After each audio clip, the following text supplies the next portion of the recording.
Good evening, everybody. Welcome back to Exploring the Lord of the Rings. This is session number 366. And tonight, we rejoin the company, well, most of the company, because, of course, we last left Gandalf plummeting into the abyss. And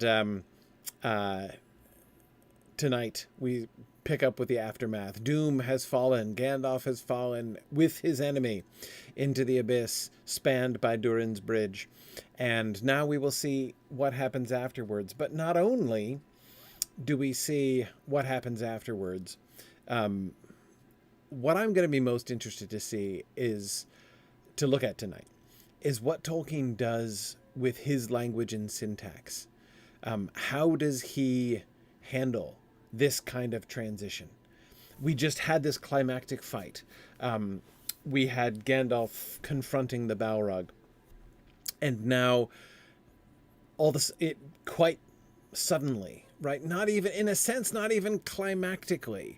That is, it looked like Gandalf, there was that moment when it looked like Gandalf was going to survive, right? And then the Balrog got him with his whip and pulled him down, and he suddenly vanishes into the abyss. The end of Gandalf on the Bridge of Khazad-dûm is very abrupt.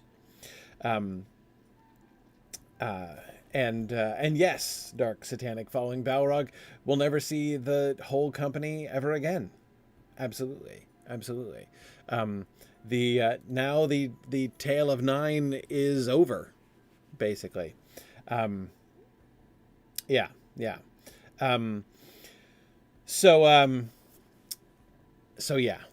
It's we've been watching how Tolkien has been handling the build-up, how he's been handling the Balrog, Gandalf's, the fight, Gandalf's confrontation. We've been looking a lot at his syntax and his sound patterns. How are things going to shift? How are things going to change when we come to this, through this moment of shock, into describing what happens afterwards? Aranos, as you say, this is in one sense the true breaking of the Fellowship. Not exactly. It's the breaking of the company, right? Well, we'll come back to that, Aranos. When we get to that chapter in a couple of years. But we'll come back to that.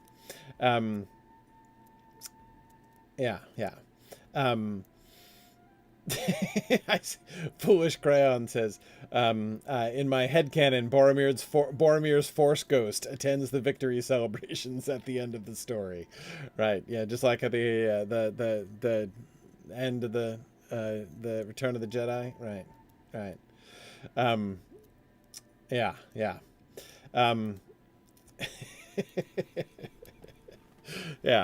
No, I like it. I like it. All right. Before we get locked into Tolkien's language and his transition here, a couple quick announcements. I want to bring you guys back to BlackBerry. So here we are in blackberry.signumuniversity.org to see the new things that are happening. And there are two things that are both quite imminent and quite relevant. One is our next moot. So if we go down to events, we see these are listed in chronological order. And of course, except for Myth Moot, which is on top because it's our big event. And so, of course, you can, as always, click on Myth Moot, which is happening from June 25th to 28th in Leesburg, Virginia. And you can register here. You can also get your lodging here if you want to stay with us at the NCC, which I recommend if you can, because it's pretty awesome and you get food for the week and everything.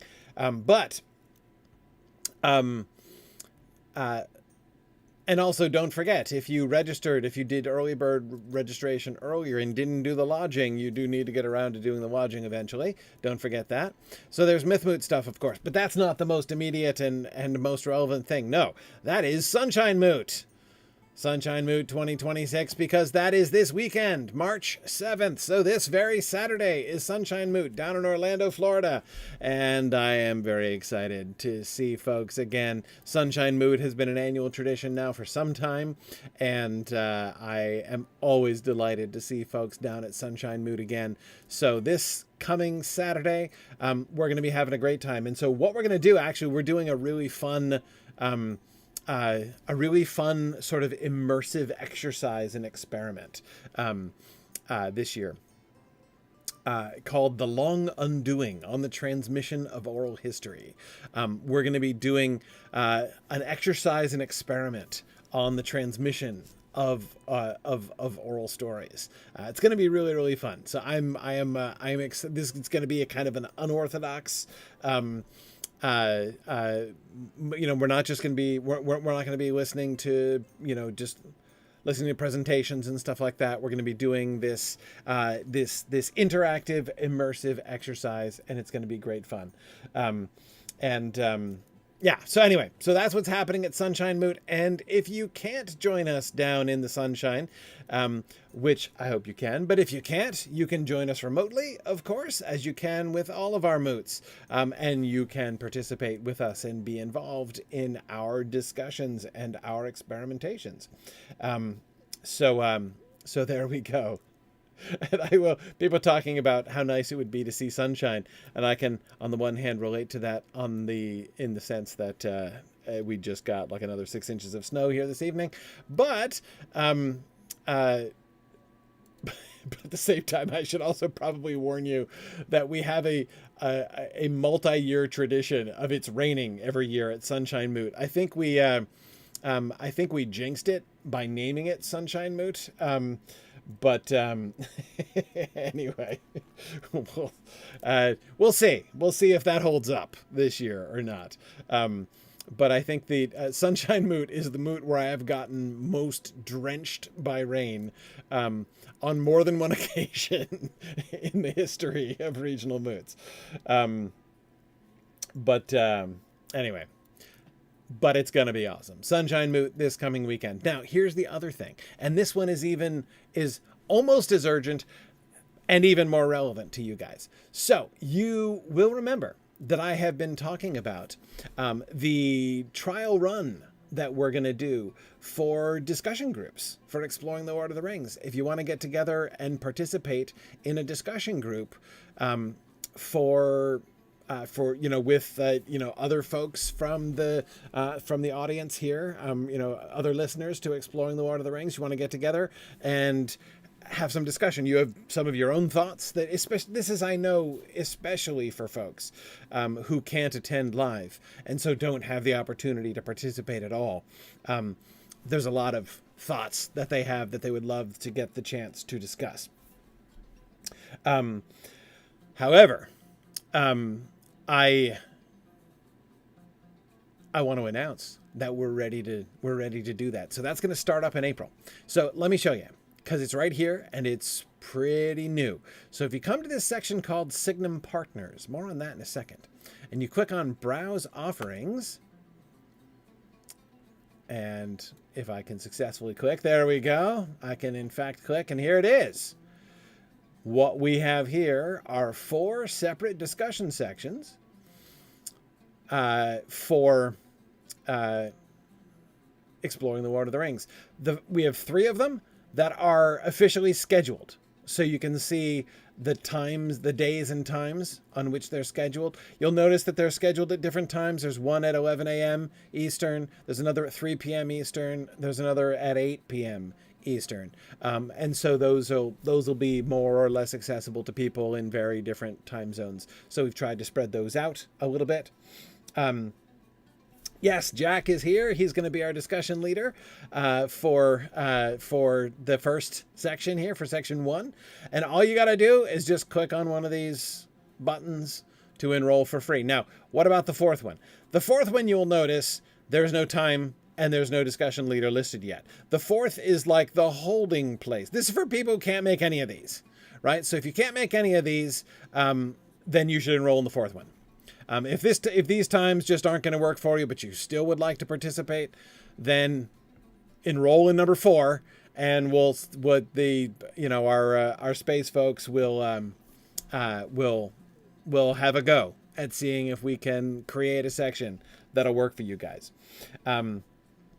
So that's it. That's all you have to do. It's not going to cost anything. This is going to be, as I said before, it's going to be a 3-month trial. April, May, and June is the plan. So we'll be, we'll be done by Mythmoot. And then we'll see where we go with this. This is an experiment in several different directions. And one of the things that I am interested in, this is an idea that several people have mentioned to me, that several people have said that they wished would happen. And so I want to see, is it going to work, right? How many folks are interested in this? So to be able to get together and have discussion sections. So there we are. So just go to blackberry.signumuniversity.org. You will need to create a BlackBerry account if you don't have one. If you do have one, if you've been in our space classes or enrolled in any of our events, you'll already have an account. You don't have to buy anything. You just create an account, and then you hit Browse Offerings, and then click on one of these Enroll for Free buttons, and it will sign you up. And there you go. All right. So I commend that to you. Now, last thing I want to say, and I won't say too much about it right now, but I want to explain a little bit what Signum Partners is. Signum Partners is a new initiative that we've begun at Signum University, where we are offering the use of our organizational infrastructure to other organizations who could use it. So if you're in an organization that would like to organize events, that would like to organize classes or lecture series, a lot of times for many organizations, handling schedules, ticket sales, handling all of the logistics involved in trying to get people together at the same time and place, even for an online thing, to do things. And again, and especially to add ticket sales on top of that. Often those logistics are very, very daunting for organizations that, for which that's not what they do.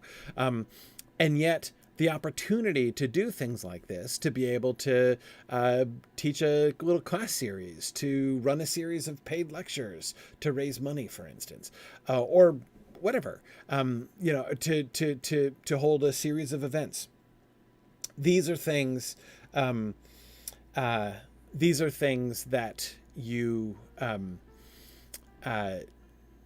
these are things that many organizations just aren't able to do, but we can. And Signum University we've created the ability through our BlackBerry system to be able to create separate registration areas where we can handle the logistics for you. Basically, we can partner with you, handle all the logistics for you, create a registration page using our infrastructure and applying your branding to it, which will enable you to be able to do this kind of organization. We want to help other organizations. So if you are part of maybe it's another fan organization, maybe it's a scholarly organization, maybe it's a church organization, who knows? There might be I think there are all kinds of organizations that could use help with this kind of thing. And it's a resource that we have available, and we'd like to make it available to more people. So that's what Signum Partners is about.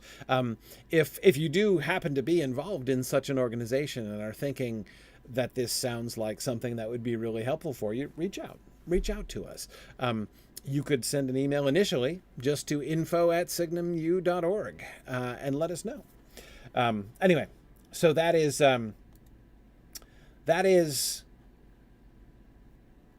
as I say, a new initiative that we're doing here at Signum. And it's another one of the ways in which we are experimenting with, through this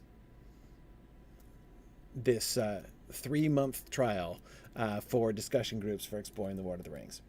All right, let's get back to the text now. Are you ready? The fires went out, and blank darkness fell. The company stood rooted with horror, staring into the pit. Even as Aragorn and Boromir came flying back, the rest of the bridge cracked and fell. With a cry, Aragorn roused them. "Come, I will lead you now," he called. "We must obey his last command. Follow me." They stumbled wildly up the great stairs beyond the door, Aragorn leading, Boromir at the rear. At the top was a wide, echoing passage. Along this they fled. Frodo heard Sam at his side weeping, and then he found that he himself was weeping as he ran. Doom, doom, doom. The drum beats rolled behind, mournful now and slow. Doom. Okay, yes, Bricktails, as Bricktails points out, this proves that Aragorn and Boromir also have wings, right? Because they came flying back, so there you are. Bricktails, it is always ironic. I every time, I remember this happening a bunch back, 15 years ago or so when I started my podcast, seeing arguments online for Balrog wings premised on that passage that said that the Balrogs flew from Thangorodrim. Very earnestly contesting that means, obviously, that it proves clearly that Balrogs can fly and have wings. And the irony is not just that, of course, that's an obvious misunderstanding of Tolkien's use of the word fly in that context, but the real irony is how many times that word is used in this passage in the sense of retreat really quickly, right? Yeah. So it's I mean, Gandalf himself saying "Fly, you fools," and again it happening in the next paragraph, right, with Aragorn and Boromir. It's pretty funny. Okay. So what do you notice? I have an idea. Let's start at the end for a second here. Let's start with the drum beats. Doom, doom, doom, the drum beats rolled behind, mournful now and slow. Doom. So, Gimli referred to the Balrog, though he didn't yet know it was a Balrog, as the beater of the drums. Remember when he says to Gandalf, "Did you meet the beater of the drums?" And this shows that Gimli is associating the drums. He's associating the drums with the boss, right? Like, Gandalf, I see you just had a boss fight, right? You just confronted the big bad up there at the top of the stairs. And he characterizes him as the beating of the drums, as the beater of the drums, as if he is the one who does it. And that, I think, is one of the things that leads lots of people to assume that the doom, doom, doom, the drum sounds, the power that is turning all of the minds into one giant drum being beaten by a giant's hand, is the Balrog itself. That those doom, doom sounds, that the drum beat somehow sort of emanates from the Balrog. But that's clearly not true. Right? The Balrog is now plummeting into the abyss, and that's not where the drum beats are coming from. And in fact, it's not only that the drum beats continue, it's not just that the drum beats continue after the Balrog falls, but they change in character. In fact, this is one of the first times that we get that kind of adjective, mournful now, and slow. Doom. Doom, doom. So we see an emotional reaction. Whoever is in fact beating the drums is now beating a dirge for their great, I don't know what he was. Was he their captain? Was he their leader? Was he their, the monster of which they were afraid, but behind which they were quite content to cower while he ran forward and terrified their enemies? Their mascot? Yeah, I don't know. But yeah, it's whoever's beating them is responding to the fall of the Balrog. It is mournful. It knows, they know, whoever it is, whoever is actually beating a drum, if there even is a physical drum being beaten, knows what has happened, and is responding to it.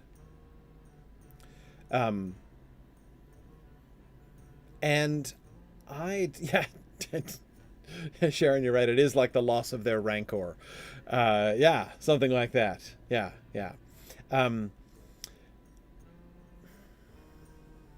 So we had talked about how there's almost this sense that initial simile that the narrator makes, as if the whole mountain, the mines themselves, had turned into one giant drum. And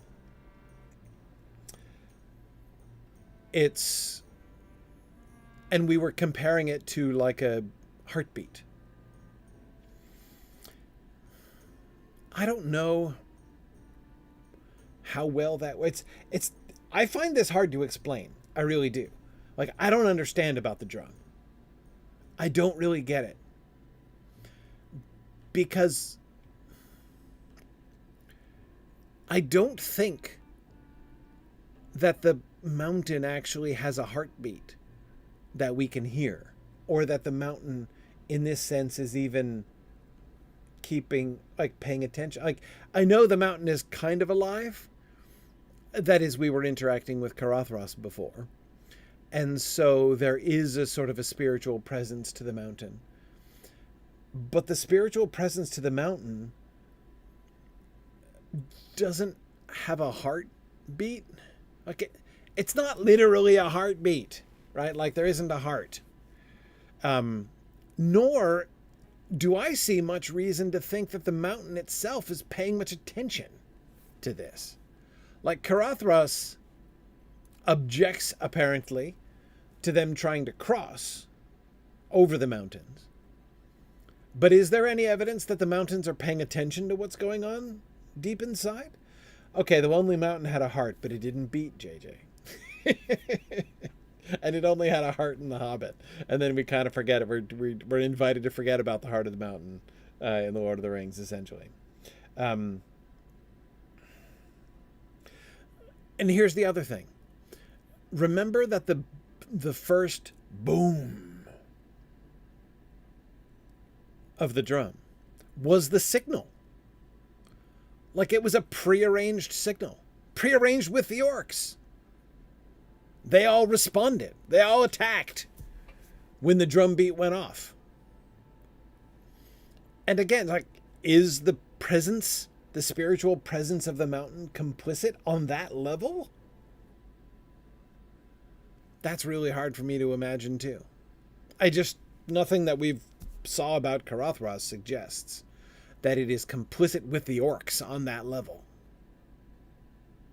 That somebody, whether it be, Ruckus the orc captain, or whether it be the Balrog itself, is what? In communion with the mountain and being like, hey, Karathros, can you do us a favor? We're going to go, and like, when we get into position, I'll let you know. And then if you could give us a big boom, so that we could coordinate our attack, that'd be great. I mean, like, no, I don't see any of that stuff happening.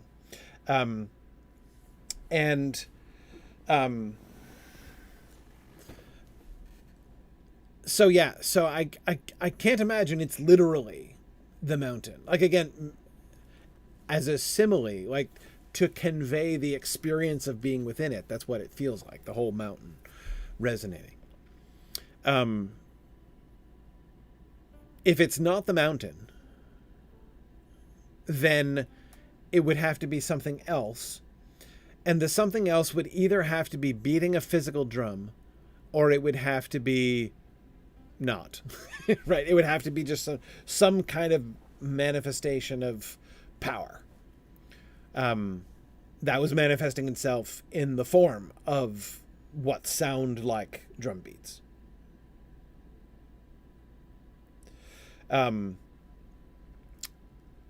If it were, I mean, I think the Balrog has the ability.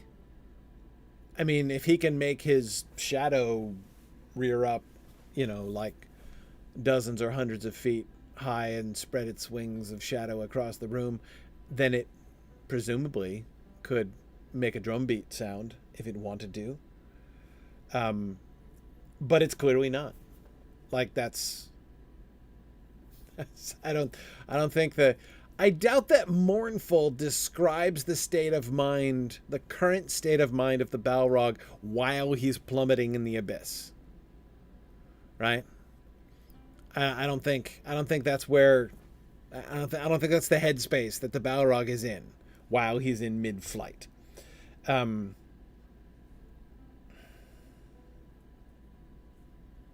Okay, so Jackie's remembering the lamentation of the stones. Well, but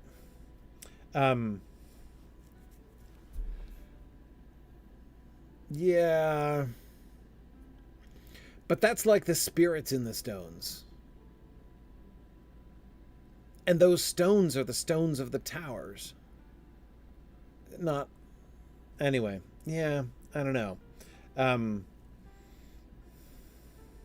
Now, Eric, I agree with you. Objectively, the drum beat has merely slowed. Mournful is an application of the company's feelings. Potentially, yes. Mournful might be a projection. Like it might strike the Hobbit auditors as mournful because they're feeling mournful. So potentially, I agree. But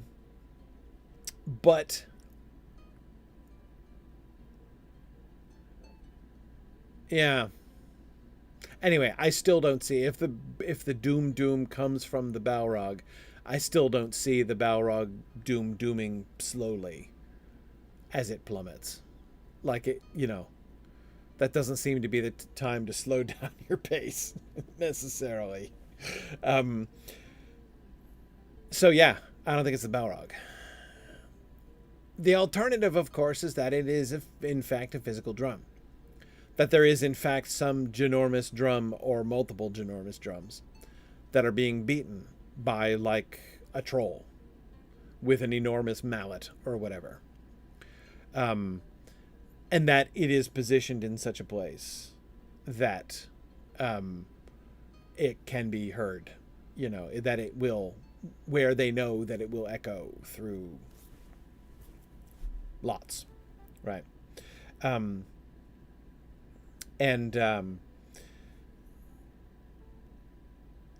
think that's still the most logical conclusion. How they know exactly where they are located, how the actual physical beater of the drum is staying in touch with what's going on, because it's not like the drums are right there next to the bridge or something. Like, we've seen no drums, the hobbits have seen no drums. And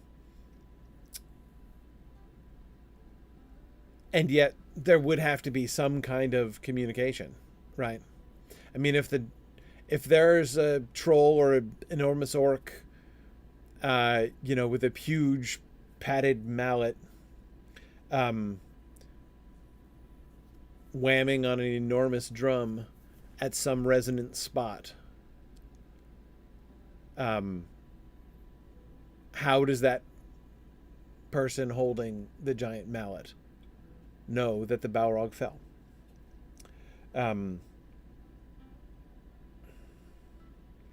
Now, I do agree. The thing which seems to reinforce the idea, there are two things, I think, that primarily reinforce the idea of the idea of it being a real physical drum. One is the precedent that we already received, right? After Pippin's Foolish Stone, when we heard the tap tom, you'll remember the tap tom. That was not so very long ago. That was only like a year ago. So you'll remember the tap tom. and which was clearly a signal. And Gimli identified that as the sound of a hammer. So we already have this idea of a percussive sound coming from the deeps that was being used as a signal, presumably by orcs to other orcs, right? So we already have that notion, right? So with a precedent for that, the idea that what's happening here is basically that happening much more on a much bigger scale, right? Much bigger drum this time is one very strong reason to suspect a physical drum. The other is, Two Juice Man, exactly as you suggested. The Book of Mizarble referring to the drums in the deep, to which our attention is drawn by Gandalf saying, I wonder what that means. Drums in the deep, I wonder what that means, right? So the dwarves heard it, the drums, presumably these same drums, and they responded, and they identified it as drums. Right? This is not just some spiritual phenomenon that kind of sounds like drums. At least the dwarves themselves were convinced that they were actually drums. And you'd think that the dwarves would know something about sounds and how sounds carry underground and that sort of thing, just as Gimli is very confident about what he's hearing when they hear the tap tom, right? So those two things do seem to me to suggest that it's probably a physical drum. I don't know. And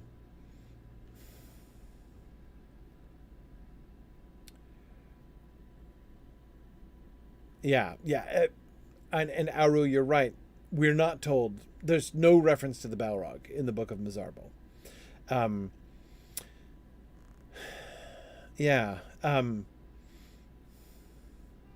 So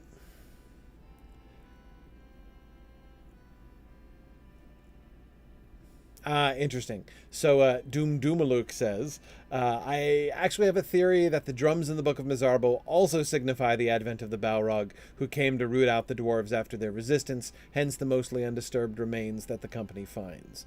I also think that that's possible. I think it's interesting that the dwarves never even whisper what would have to be their greatest fear. Gimli's pretty quick to recognize Durin's Bane, right? And you've got to think that the last survivors of Balin's company, were dreading, when they were besieged by orcs, were fearing that the worst would come, and Durin's Bane would finally come, and maybe it did. They don't refer to it in the book, but maybe it did. In fact, if anything, Doomaluk, I would suggest that the fact that the Balrog does in fact come into the chamber of Mizarble, that's the culmination, right, of the coordinated assault on the company up there, is the Balrog entering the chamber of Mizarble. It suggests to me that it is very possible, right, that when the drums in the deep were sounded, the Balrog was in fact coming.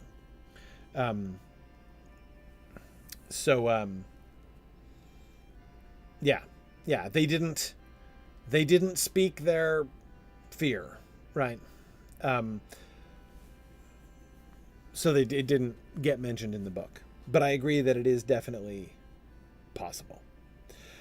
Two Juice Man, I don't remember any association between Balrogs and drums in the Silmarillion.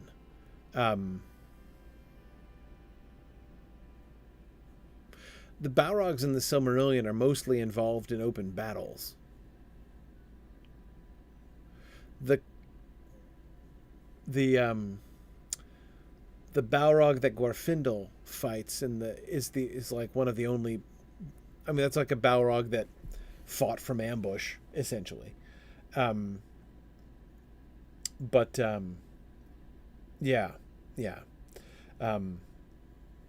Rowan, I agree. A Balrog isn't exactly subtle. No, it's not. Um, they're not subtle and they're not sneaky. Um, yeah. Um, yeah. So so I think they're probably actual drums. I cannot explain exactly how they respond to it. Um, Now, notice that the drum beats don't have to be instantaneous. Some time passes. Look at that last paragraph. They stumbled wildly up the great stairs beyond the door, Aragorn leading, Boromir at the rear. At the top was a wide echoing passage. Along this they fled. Frodo heard Sam at his side weeping, and then he found that he himself was weeping. So they're fleeing along a wide echoing passage. And then at some later, then doom, doom, doom, the drum beats rolled behind, mournful now and slow. So it might have, yeah, it's not instantaneous. They don't start beating the mournful doom, doom, doom as soon as the Balrog falls off the cliff. They've been fleeing for some little time here. Now it's not hours either, because they only have to go up the stairs, down the first hall, and out the gate. The first hall is long. I mean, I think it's there's a wide echoing passage, we're told. So it's not, it's not a very short thing. But yes, and as Bjarna's Honor says, you can move messages pretty fast by drums. So yes, there might have been some messages back to the beaters of the drums, in order to convey to them what was going on. Now, A.D. Perto asks the very sensible question: are the drums mourning the fall of the Balrog or the escape of the Fellowship? I would think the latter. It's hard for me to imagine, for any reason, like the idea that the orcs are emotionally attached to the Balrog and like struggling with sensations of personal grief when they see it fall. That seems to me deeply unlikely for lots of reasons. Not only because of the nature of orcs, but also because they were terrified of the Balrog. Like I don't think they loved him. Loved it. Sorry.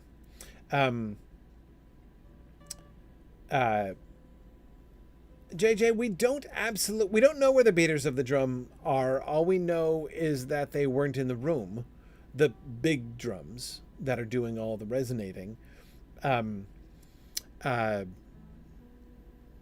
Yeah, but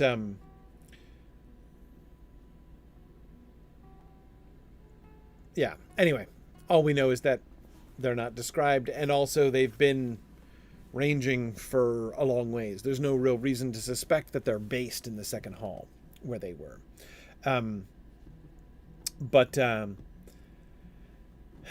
Anyway, yeah, so no, I don't think the orcs are attached to the Balrog. And there's more reasons. I think we have very little reason to think that the orcs are even under the Balrog's command.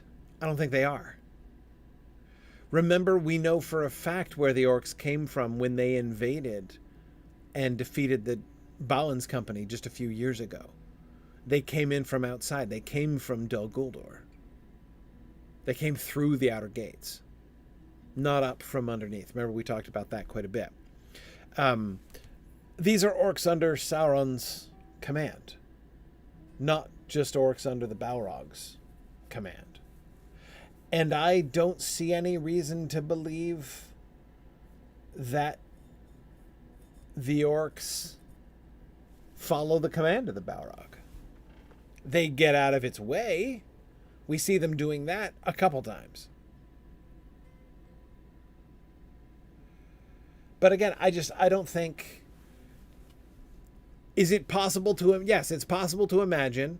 It's possible to imagine a situation where they, they worship and revere the Balrog as a god. That's possible. I can imagine that. But I don't think we're given any evidence in the text to suggest that, like, any positive evidence to suggest that that's the case.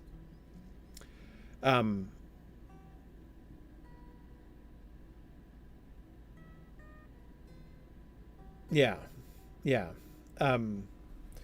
We do have some positive reason to believe that these orcs are Sauron's orcs and under his command. Does that mean that they're not connected to the Balrog? Like, do we know if Sauron is connected to the Balrog? Like, has Sauron, come to an agreement with Durin's Bane? We don't know. How far does Sauron's arm extend is a question, remember, that was being asked.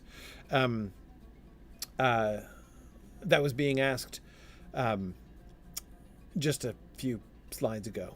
Okay. A number of slides. In fact, in the last chapter. But you'll remember it, right? His arm has grown long, Gandalf says. Making me wonder if Gandalf wonders whether or not Durin's Bane and Sauron have been in contact with each other. Anyway.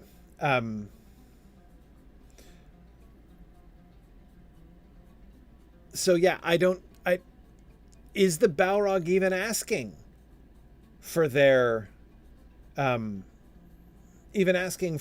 loyalty? Does it want the loyalty of the orcs? Is it even interested in that? We don't know. We don't know anything about the Balrog's desires. It could. Maybe it has a plan. Maybe it did co-opt the orcs and is building its own army to accomplish, I don't know what. The invasion of Lorien. Who knows? I don't know. Is it possible to imagine? Yes, it's possible to imagine this. But again, there's the difference between what it is possible for us to imagine, like how we can fill in the blanks that the text leaves, and what the text itself suggests. And I don't see the text suggesting any positive connection. I'm trying to think of any single example that really suggests positively that the orcs are even acting under the authority, like at the command of the Balrog. And I can't think of one. No, mournfully plummeting Balrog, I don't think it is clear that the Balrog is altogether on Sauron's side. I think it very likely that the Balrog would, just like I don't think it's perfectly obvious that I think that the relationship between the Balrog and Sauron, just as I think the relationship between Sauron and Smaug would potentially be a complex one. And not just as, I mean, look, it is with Shelob, we know, right? Shelob doesn't obey Sauron.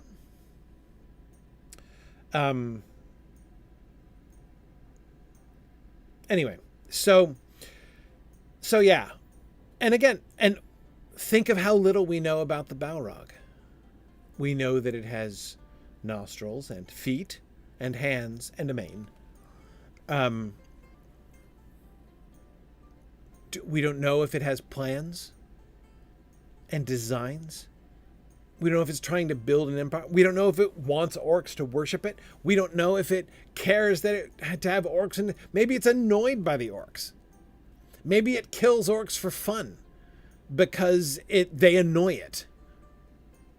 Maybe, who knows? Maybe it sleeps a whole bunch of the time and is roused and wakened up and annoyed. I don't even know. We don't know. We have no idea.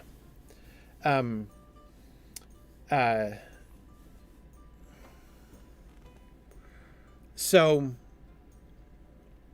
all of these are empty spaces that the text leaves for us, and I think we are perfectly free to fill those holes with our own imaginations. There are many versions of this story. That is the story of the Balrog and the Orcs and what's going on here behind the scenes. There's a lot of behind the scenes questions, which Tolkien leaves completely up to us. And that's fine. And again, I'm very far from trying to criticize or shame anybody who takes up that invitation, right? And fills those gaps in your own imagination. You are welcome to develop your own fill-in-the-blanks adaptation, which you might call your headcanon, right? That is not only an acceptable, but it's an almost inevitable undertaking. All that I say is that we do need to notice the difference between when we're doing that and when we're looking at what the text actually tells us, right? And I don't think the text tells us enough to try to guess. So there's some things that we just have to say. I don't know.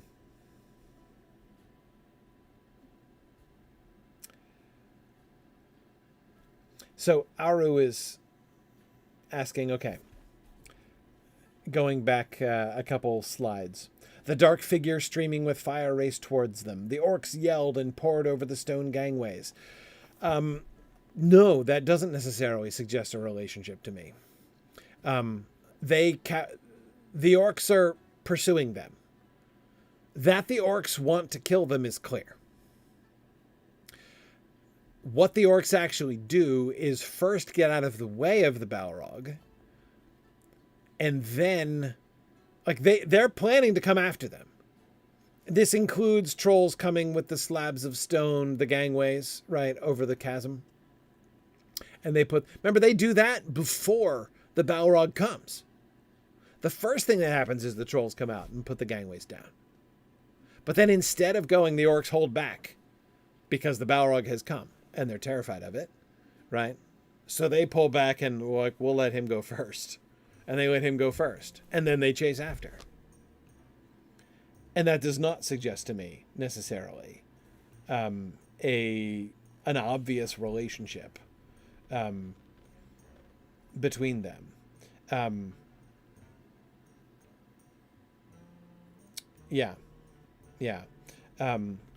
Jack suggests lions run at sheep, crows scatter and then follow.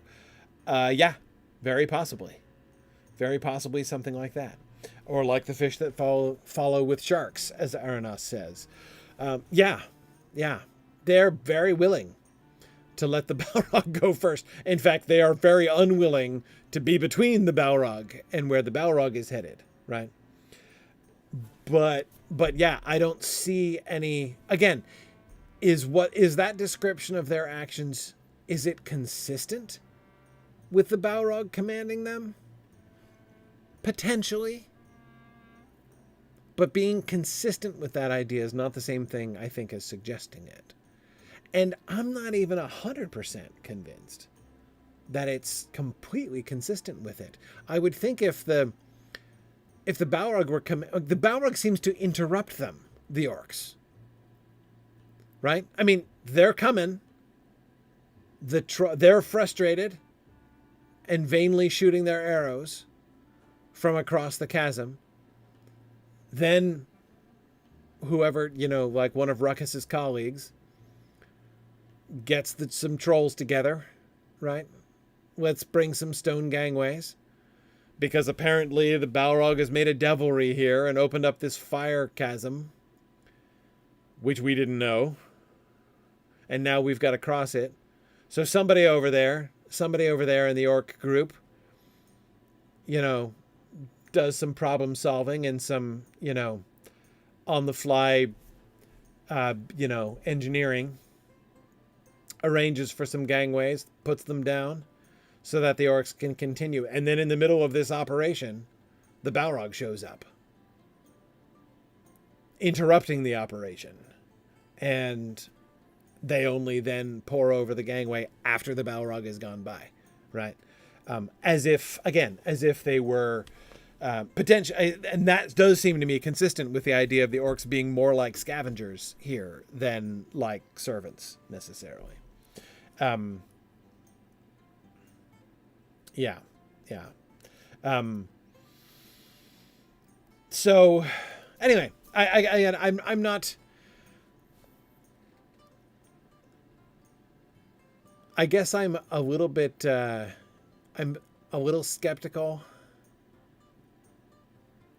I'm a little skeptical of the orcs being in its command.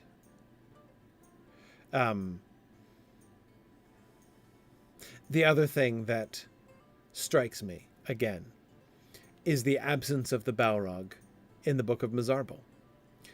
Notice that what that means is that at no point, other than with the possible exception, and I will concede it is possible that the Balrog came after the drums in the deep the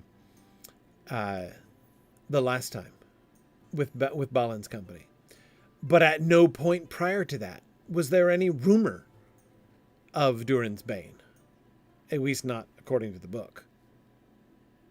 Even though much time had passed. Like, remember enough time for them to make a fighting retreat all the way back to the Chamber of Mizarble, send out a party to go to the West Gate and return? And no Balrog. Lots of orcs, no Balrog. And then maybe the Balrog showed up. If anything, I think you could argue... that the drums wake it up. That the drums draw the attention of the Balrog, wherever it is. So maybe it did come when they started beating the drums. With Balin's company. Perhaps. It comes now, but when does it come? They start beating the drums. Boom, doom, boom, doom. Bunches of times. And then the Balrog comes after the fight is over in the Chamber of Mizarble. It's not sitting there. There are other things sitting there.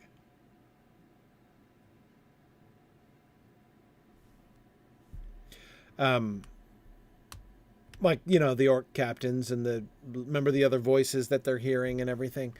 But they're not hearing the Balrog. I don't even think that when Gandalf stands there to secure the door at the top of the stairs, he thinks there's a Balrog. Or that he's even thinking about doing... I think he's thinking about a host of orcs. He's like Horatio on the bridge up there. And then the Balrog shows up. And the orcs themselves are afraid. The orcs inside the room themselves are afraid. So, yeah, if they woke it up or whatever. I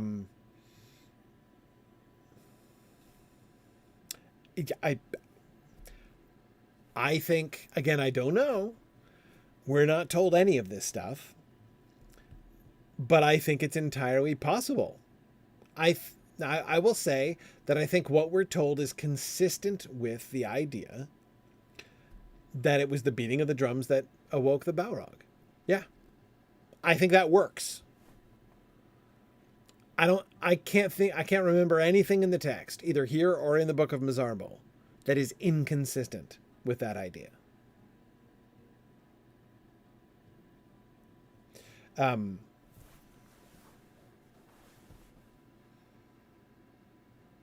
Balinor asks, was it an intentional waking?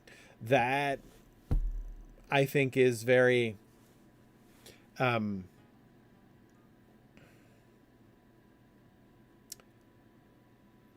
possible.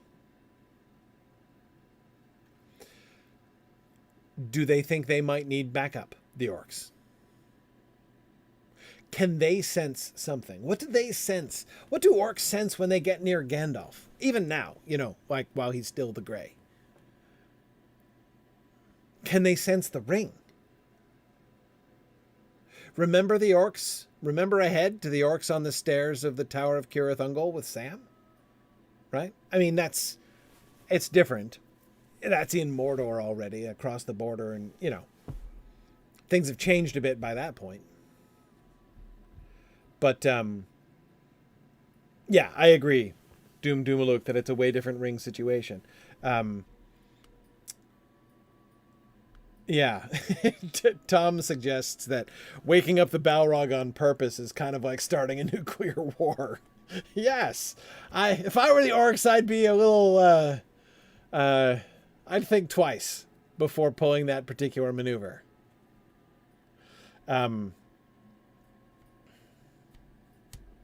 But A.D. Pirtle agreed. There is at least the speculation that the Watcher in the Water could sense the ring.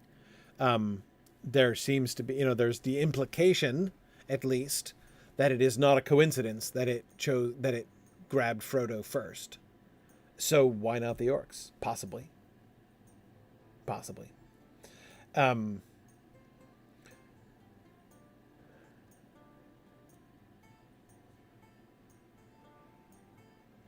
Anyway, so yeah, maybe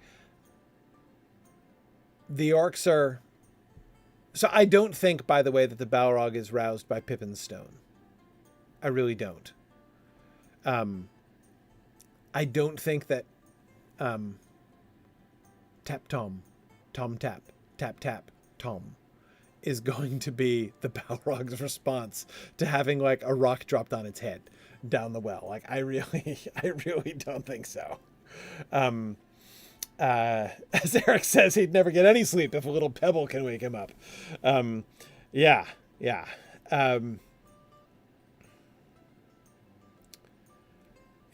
Ruckus did go for Frodo. It's true. Ruckus went for Frodo. So yeah, I don't think... Well, okay, so A.D. Pirtle is cautioning me that I have no idea how many memes depend on it being Pippin's fault, though. Take heart. You could still blame it on Pippin, because Pippin's stone clearly does get the attention of the Orcs. So the fact that the Orcs are waiting for them and rallying to entrap them by the time they get to the 21st Hall does seem like Pippin's fault, right? If he had not dropped that stone, there's no reason to think that the Orcs would have detected them until... I mean, they might have gotten clean out. Maybe they would... But the rallying of the Orcs and the surrounding of them in the 21st Hall and the Chamber of Mizarble, and the coordinated signal with the drums, like presumably all of that would not have happened if the Orcs had not been alerted in advance and started making plans.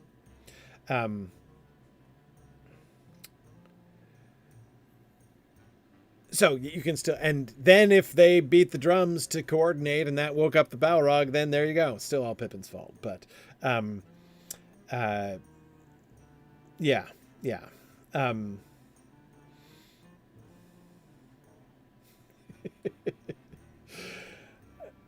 Oh, Jack, we're going to get to the Where's Gollum during all this question. We're not quite there yet.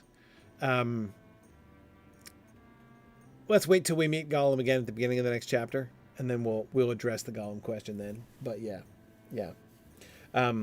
Oh, hang on a second.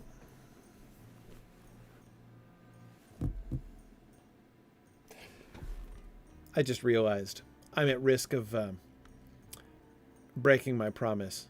I said we could talk about the Ring of Fire. And Gandalf's now plummeting down into the abyss, so if we don't talk about the Ring of Fire now, we're never going to get a chance to talk about the Ring of Fire. So, fine. Let's talk about the Ring of Fire. Let's talk... It's our last chance. For a while. Anyway, talk about the Ring of Fire. I see no evidence. I see no evidence. So, when Gandalf calls himself the Servant of the Secret Fire, wielder of the Flame of Anor, I don't necessarily see how... Right, it doesn't exist yet. So,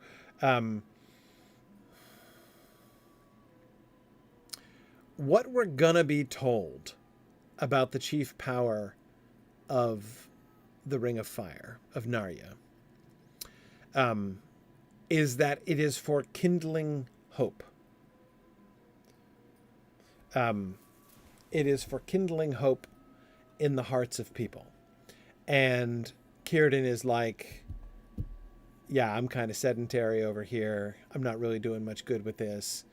You should take this, right? And burning pine cones? Maybe. So, again, this is my problem. Whenever I'm thinking about this, about Narya, all I can see is the opposite direction. Like, yes, it's possible to reinterpret. What I mean is, Tolkien decided in the end that Gandalf should have had one of the Elven Rings all along. There's no evidence that Tolkien even thought of this until the end of the story. That he at that point gives Gandalf the Ring of Fire, well, obviously, right?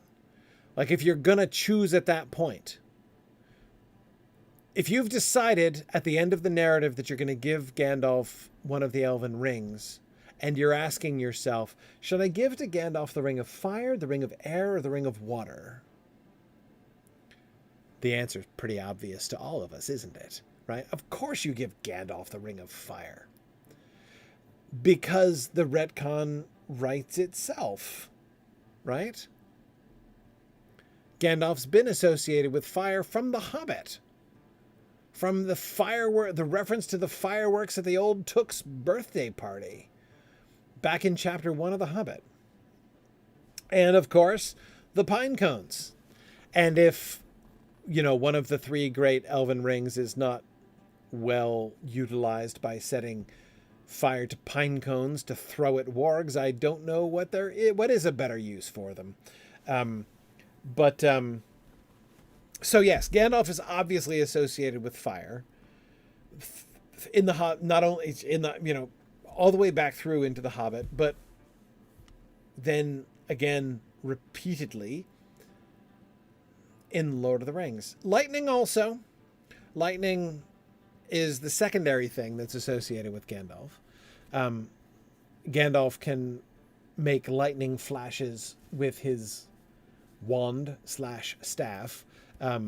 With which he kills multiple goblins in The Hobbit, with which he can terrify Bagginses in their parlors, and that sort of thing.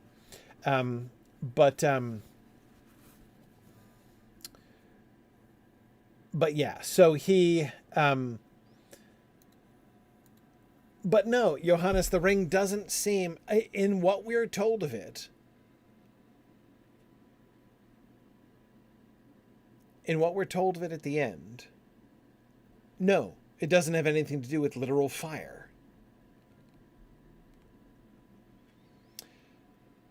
Except for making perfect sense, that obviously you would give this one to Gandalf. And the power that he does give to the Ring of Fire, that is to inspire hope, to kindle hope in the hearts of people of Middle-earth, was already something that Gandalf was doing, had already done, right? So in a sense, he's already JJ, yes. Gandalf could have set Legolas on fire with or without the ring. Yes, clearly. He did not need the Elven Ring in order to set Legolas on fire. Sorry. For those of you who don't know what we're talking about, you might remember that. I'm sure we referred to this back in the passage. But you remember the snark-off that Gandalf and Legolas have on Caradhras, right? Where Legolas cheerfully suggests that Gandalf could go before them with a bright flame and melt all the snow. And then Gandalf makes an irritable reply to Legolas. And of course, in the first draft, which you can read, I think this one is still in... the first one, The Return of the Shadow, might be in the Treason of Isengard, but I think it's The Return of the Shadow. Gandalf offers to set Legolas on fire, and use him to melt the snow. Yeah. Anyway, it's yeah. Gandalf is almost always seriously toned down. Like Gandalf's the snarky commentary and like abusive remarks are always way more extreme in the early drafts, and then Tolkien calms it down in the revisions. Um, uh, Yes, there's the quote, JJ. It is in Treason of Isengard, okay. It's a pity that elves cannot fly over mountains and fetch the sun to save them, answered Gandalf. Even I need something to work on. I cannot burn snow, but I could turn Legolas into a flaming torch if that will serve. He would burn bright while he lasted, was Gandalf's original reply. Yes. Anyway. Um, uh, so good. Um, Anyway, so yes, presumably he could have set him on fire with or without the Elven Ring. Anyway, but this is why I have a hard time going back. In a sense, I find the attribution of the Ring of Fire to Gandalf at the end of the story is it fits very well, obviously. Perfectly suitable that Gandalf should be the one with that his ring should be the Ring of Fire because he's the fire guy. It is perfectly sensible to say, like, when we're told that the ring helps him to ignite hope in the hearts of other people, we're like, oh well, that helps to explain how effective he was at doing that, you know. And we can retcon that back if we want into the healing of Theoden, into his assistance in the defense of Gondor. There's lots of times that we can sort of project back that power of the ring and imagine that it was the power of the ring that was helping him, enhancing his own power to do those things. But in a sense, I find it almost too pat, almost too perfect. And that is to say, it fits so well with Gandalf that it makes me like, once I start doing that, playing that game, once I start doing the retcon that Tolkien has invited us to do, I start feeling like, okay, so where does the ring's power end and Gandalf's power begin? Does Gandalf in fact accomplish anything other than through the power of the ring? Right? If like encouraging people to experience hope and perhaps even potentially actual fire magic is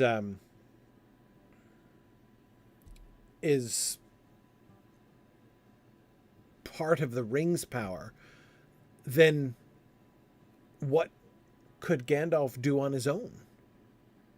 Anything, right? I mean, did everything? Would you could attribute almost everything that Gandalf does. Maybe not like, I mean, not his choices necessarily, but as far as his exertions of power.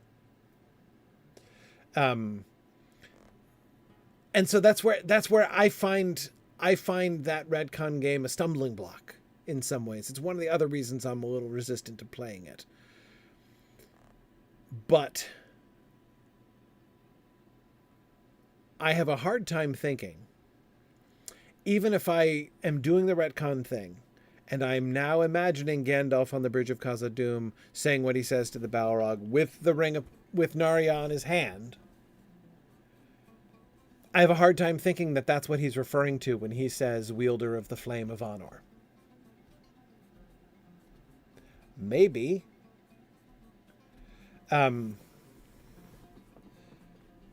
mean, I guess you could retroactively imagine that it's Narya that he's alluding to when he calls it the Flame of Anor. Though we don't have any really good reason to associate the ring with the flame of the sun. Specifically. Like flames, yes. Sun, no. I don't see any reason to think. I mean, that doesn't seem to be the schema of the three rings. Fire, air and water. Like sun, air, and water is a little weird. But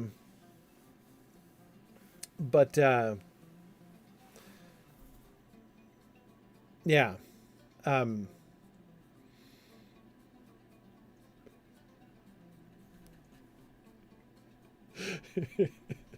Sorry, I really like the I really like the side conversation on the incineration of members of the company that's happening. Tom has written us a poem. My green leaf burns at both ends. He will not last the night. But ah, my foes, and oh, my friends, he lends a lovely light. An adapted poem. Anyway, and yes, Everett, I also agree it does seem a little bit odd that he would reveal the ring first to the Balrog.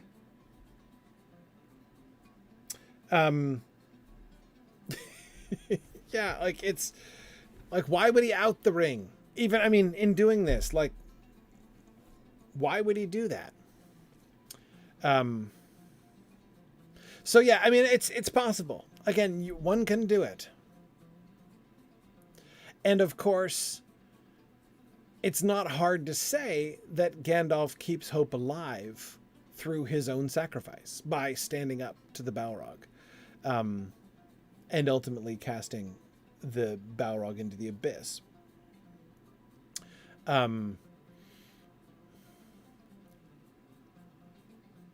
It's possible.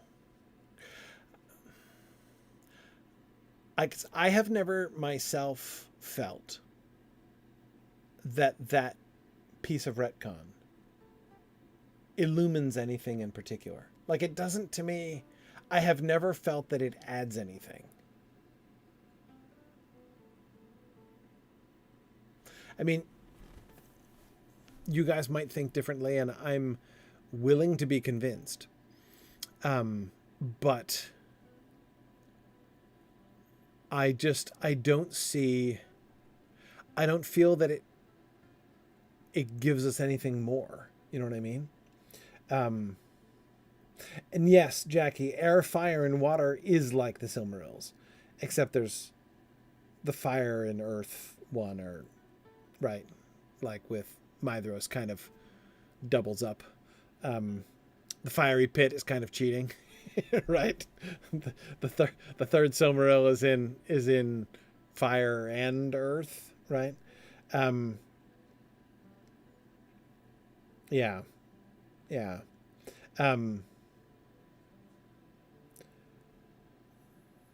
So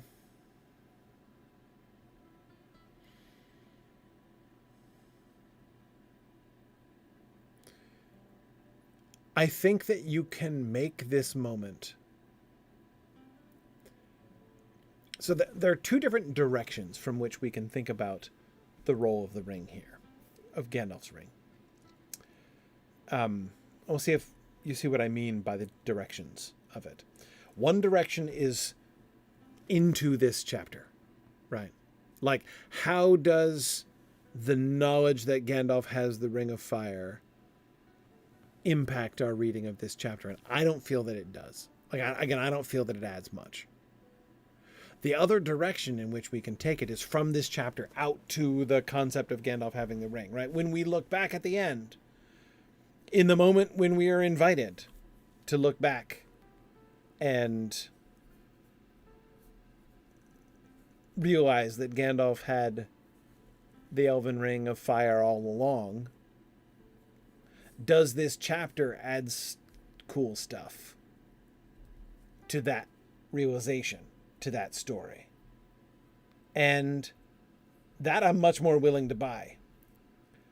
I like, Jackie, your notion of like there's almost a Silmaril sort of parallel here, right? With one of the rings falling into into like a fiery pit. I kind of like that. Yeah, Trifle says, I think the place that the Narya retcon hits the hardest is when thinking of Gandalf's relationship with Saruman. Yes, yes. And there again, like, yeah.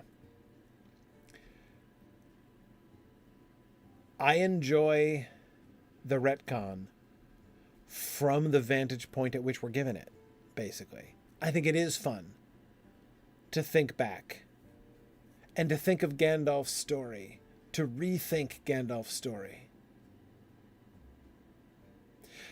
There is something, the revelation that Gandalf has Narya at the end is almost, it has some element of the like removal of a mask, if you see what I mean. Using that as a metaphor, of course, not literally a mask. Right? It's, you know, this like, and it turns out that this person was that all along, right? Like that's the kind of like revelation that it is. That Gandalf was, because we're getting these revelations, Gandalf is being uncloaked repeatedly throughout the story, right? We first learn early on in chapter 1 and 2 of the Fellowship of the Ring that Gandalf is not just the meddling wizard who occasionally conveys Tooks off into the blue that we met in The Hobbit, who organizes adventures, right, for unwilling hobbits. That's the first uncloaking of Gandalf, right? That he is part of a very serious business and, you know, one of the wise. Not just in the sense of being a wizard, but like, you know, one of the elven wise, in close cahoots with Elrond and Galadriel and the rest of them. Then we get the uncloaking, of course, when he returns as Gandalf the White. And then we get the final uncloaking. And, you know, there we see him revealed as someone of, you know, remember, this is where we get like Pippin being like, who is Gandalf anyway? Right. You know, that wonderful moment in Minas Tirith where Pippin realizes that he never understood who Gandalf really was and how big of a deal Gandalf kind of was, right? And the revelation that he had one of the 3 elven rings of power this whole time is like the final unveiling, unmasking of Gandalf at the end of the story.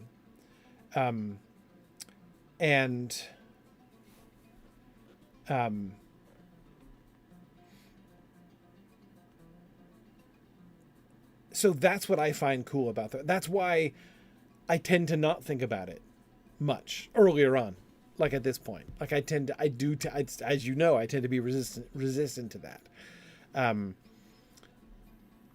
But it's fun to think about at those points and on those levels in that sense.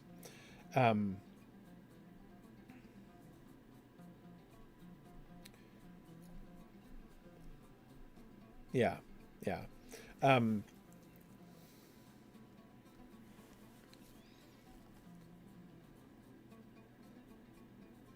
Kurtzimus was asking, was that moment in Minas Tirith Tolkien trying to figure it out through Pippin? Yeah, kinda, actually. I'm not saying that I necessarily think that that question was a spontaneous one by Tolkien, that was Tolkien himself saying like, hey, I never thought of this. Who is Gandalf anyway? I don't necessarily say that that's true, but I do say I don't think that Tolkien totally knew the answer to that question when Pippin asked it to himself. Yeah.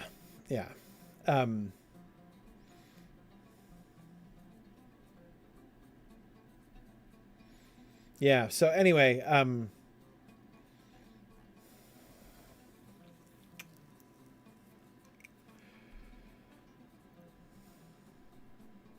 yeah.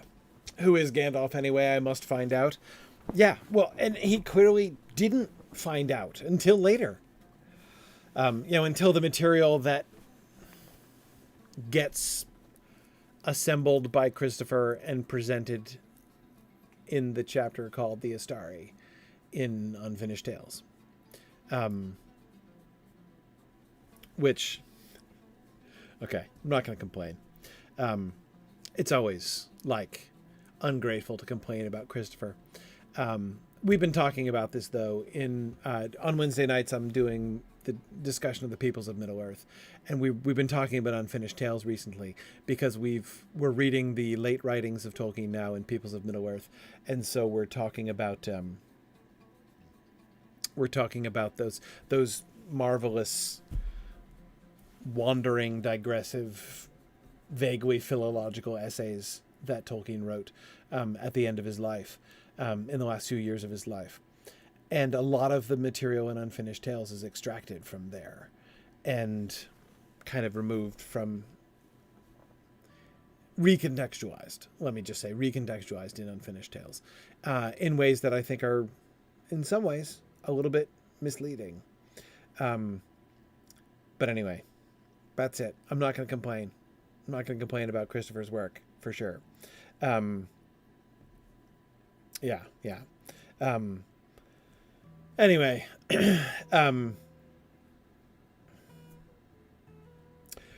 Jackie, yeah, Christopher did an amazing job. But of course, a lot of Christopher's later work was driven by his own dissatisfaction with some of his earlier work, like the editing of the Silmarillion and Unfinished Tales. Yeah, anyway, it's all good. So, I know that's not really satisfying, but yeah, I don't find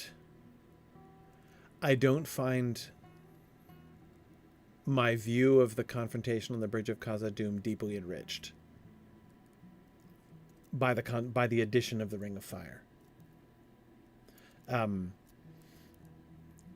The most that I would say is that it perhaps gives this additional resonance to Gandalf's words about wielding the flame of Anor in some sense. But even there, it doesn't hit real hard to me. Mostly because, let's say he was referring to the Ring of Power when he says wielder of the flame of Anor. Is the Balrog prepared to care? Has the Balrog even heard of the Rings of Power? Right? Even if Gandalf said, hey, dude, I've got one of the Elven Rings of Power, isn't the Balrog going to respond by saying, the what? I mean, how nice for you. You've got jewelry. Like, he predates the ring. He was dormant during the Second Age. He missed the Second Age. The Balrog did, right?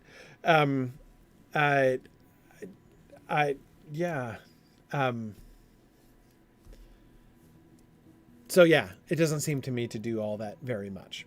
Now, Auru, you can see Gandalf gives his last command, fly you fools, right? Now, it's hard to see how that's exactly inspiring hope, but Aragorn does respond to it, right? Yeah, Cunctator, exactly. The Balrog will have seen the Silmarils many times, right? Be very familiar with the Silmarils. And so I would have to admit that anyone who spent as much time in the proximity of the Silmarils as the Balrog certainly did when they were in Morgoth's crown would be rather underwhelmed by Celebrimbor's Rings of Power, right?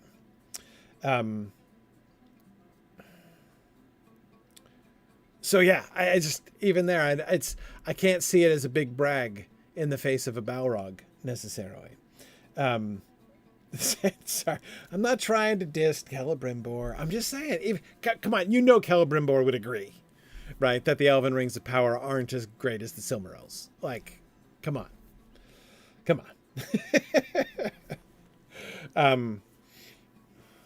But anyway. Okay. All right. However, with that sidebar, now my hope of coming back and talking about the sound patterns in paragraph 1 are rather, well, okay, let's just a little bit. Back to the first paragraph. The fires went out, and blank darkness fell. The company stood rooted with horror, staring into the pit. Even as Aragorn and Boromir came flying back, the rest of the bridge cracked and fell. With a cry, Aragorn roused them. Now, this is not one of those paragraphs that has really obvious and persistent alliteration. Like, there aren't any of those, like, 2 or 3 word, pairings all right in a row. We do get some patterns here. B, F, and R stick out to me particularly. Blank darkness fell, flying back, the bridge cracked and fell. So we get lots of those pairings of the B's and the F's, 3 pairings of the B's and the F's. We get the R's and the O's. Eric, yes. Rooted with horror. Rooted with horror. Aragorn and Boromir came flying back with the bridge cracked and fell. Aragorn roused them. But it's not really persistent. There is a sort of a shape to it. But it isn't a place, it seems, where Tolkien is striking a very, very strong note. Look at the syntax. The fires went out and blank darkness fell. 2 simple clauses joined together with and. So a simple compound sentence. I know that sounds like a contradiction. A basic compound sentence.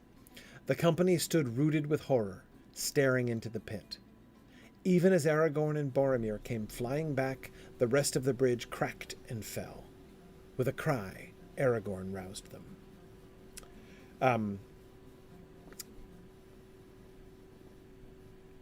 He's not doing the really, really short sentence thing. He's also not doing really complex sentences, right? The only complex sentence here is even as Aragorn and Boromir came flying back, comma, the rest of the bridge cracked and fell. And that sort of captures the immediacy, right? The coincidence of the one action with the other action, right? And yes, well, Aranos, we're not in pitch darkness yet. We're not in pitch darkness yet because there's still light in this hall from the flames in the chasm. They're further away, but it's not going to be pitch dark yet. Blank darkness fell, however, around them. The fires... Oh, no, wait. Those presumably are the fires that are being described, not Balrog fires. Those have already gone out. So, yeah, the fires in the chasm do go out there. So what we're getting, even Aragorn and Boromir coming flying back, they're not seeing that?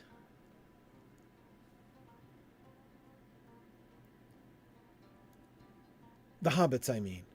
Because the hobbits are still up by the door, by the stairs.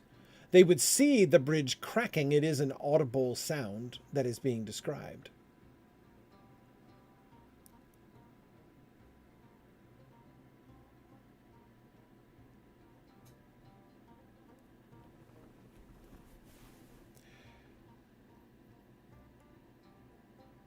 Well, there's one potential light source, but it's not described. If Frodo drew Sting, it would cast some light right about now. But yeah, there's no evidence that has in fact happened.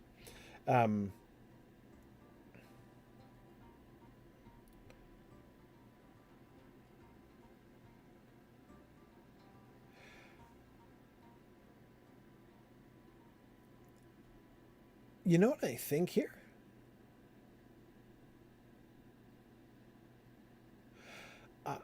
It seems like there's actually a shift in point of view a little bit here.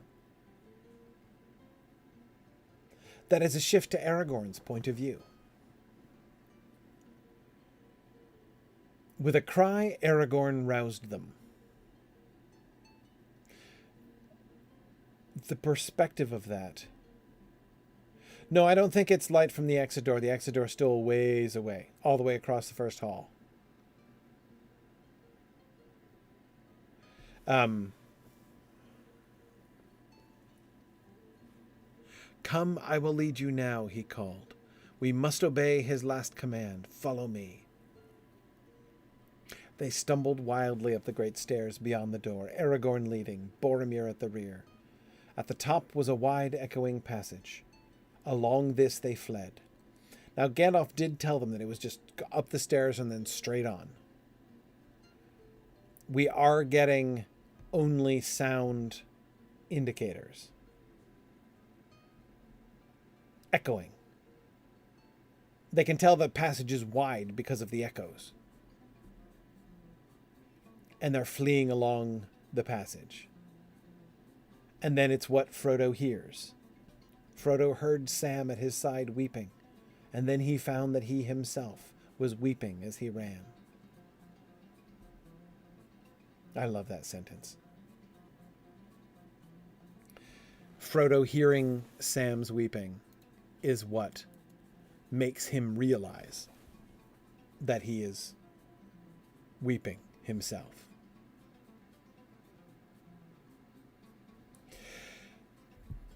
Kurtzimus says you can't run in pitch dark. It's really hard to. And it doesn't say they did. Just that they fled.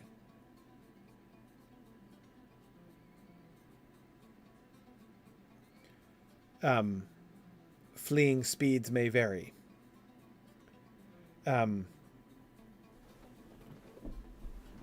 Okay, we do have him running, weeping as he ran. So he is running. We don't know how fast he's running. And then they hear the more sounds behind. You know, this is something I don't think I'd ever really pictured to myself, the darkness.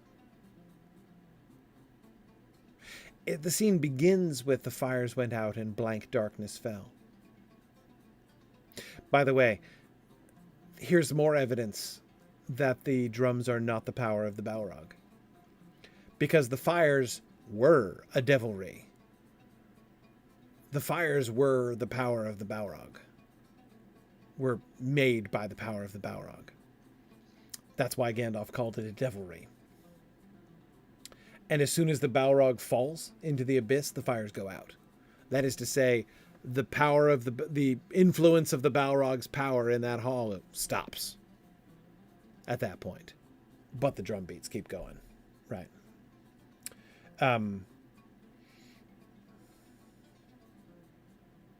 Yeah.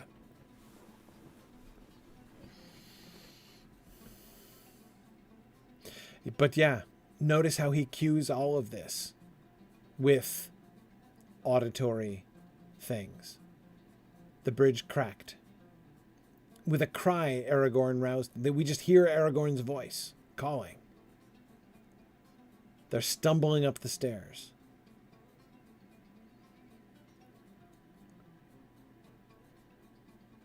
The passage is an echoing passage.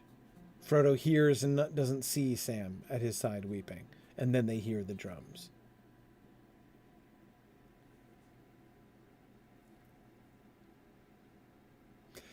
Kurtzum is, yeah, they're running upstairs. Well, they've stumbled up the stairs, got to the top of the stairs, and then are running down the hall in an unfamiliar place with no light. Yep. Which is why they're stumbling wildly. They're not doing it well, right? Stumbled wildly is fairly extreme. There was almost certainly some falling down involved with that. Also, don't forget, the hobbits were on the stairs already. Or at least near the stairs. And they all could see the stairs before.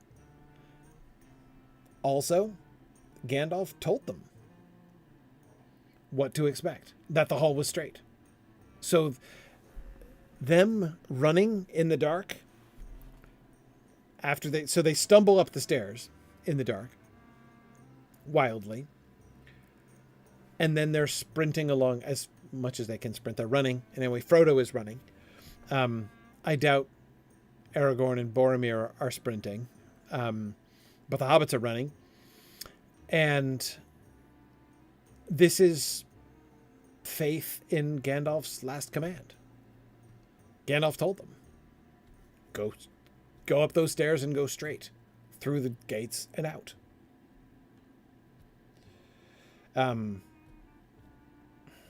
Yes, Jackie, I agree. Wild from both grief and blindness, presumably. Yeah. Yeah. Um, and Kurtzimus, I do think that we have to assume that the hall is in excellent shape. Um, yeah. Yeah. Um,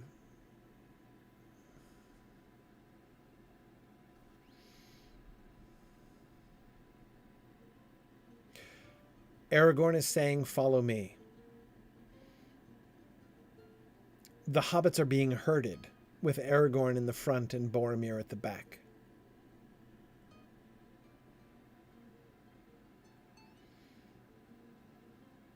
We don't know where Legolas and Gimli are. In the middle, somewhere, presumably. Just as they were also presumably with the hobbits near the stairs, rather than running up onto the bridge with Gandalf as Boromir and Aragorn were.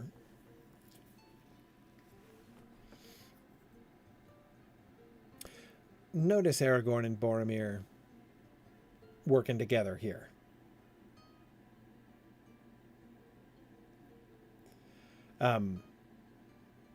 Aragorn immediately taking the lead. Boromir immediately respecting that. But taking rear guard. Right? Boromir coming along behind. Boromir's always rear guard. Right? Mr. I'm the heir to the city, but throw down the bridge behind me, to save the rest of the army. Yeah. Yeah, exactly.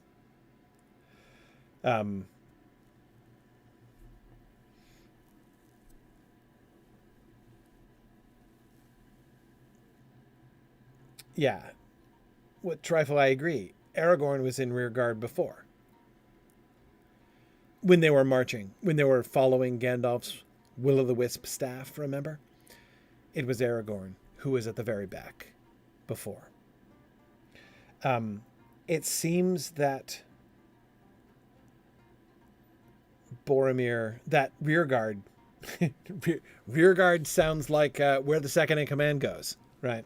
But no, I mean, Boromir's all about the rear guard. But yeah, again, like the two of them working together to shepherd the hobbits out, I think this is another really good Boromir, an excellent Aragorn moment too.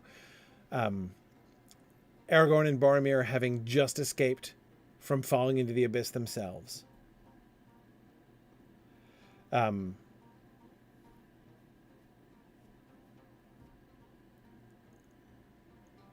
Yeah. And yes, Jackie, like Éomer, when the Grey Company shows up taking the rear guard for Theoden. Yes. Yes. Yep.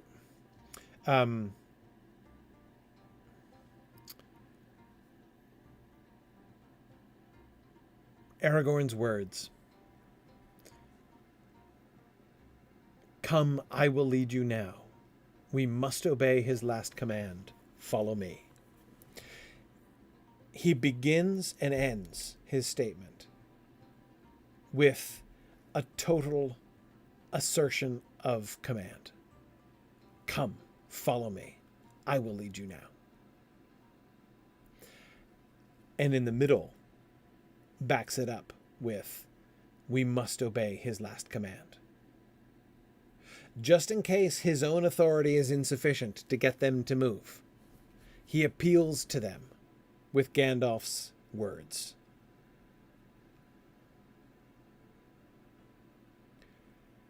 If you care about Gandalf, who just sacrificed his life to save all of us, then you should obey his last command, which was to run.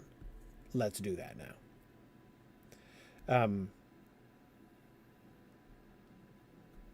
Yes, as Adam points out, it was also his second to last command and no one listened. Yes, true. Yeah. Anyway.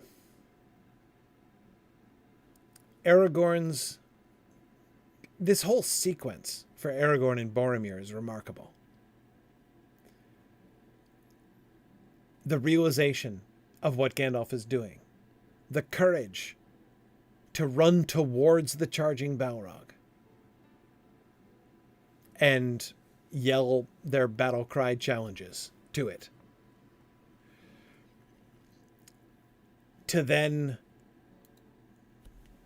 turn and escape the bridge as it's cracking and falling behind them while they're on it. And then immediately to take charge of the situation. Follow me, we must obey his last command. This is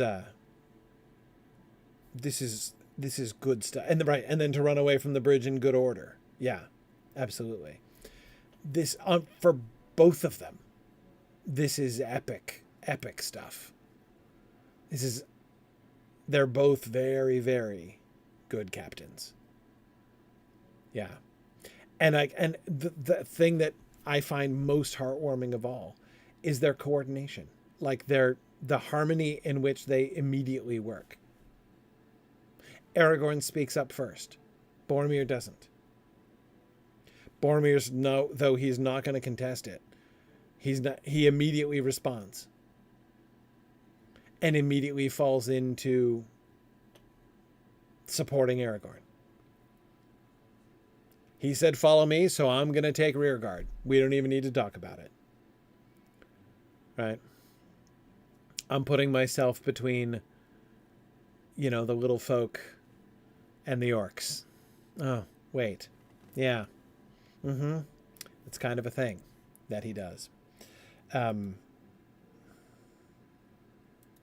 Yes, foolish Crayon. I agree. Boromir has more than redeemed himself after his poor state when they first entered Moria. He was at a relative low.